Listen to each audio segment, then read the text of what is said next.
They should not have breakfast also now. No, if I have a breakfast with my colleague or dinner with my colleague, why does it have to make national headlines? The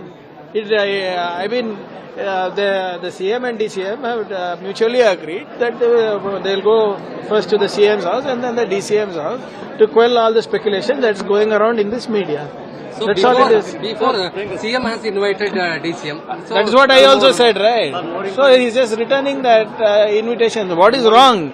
And if they dine, you have a problem. If they don't dine, you have a problem. What can we do? I think after this all developments, it will be a major sir. Now, you have a problem meeting Mr. Gandhi also.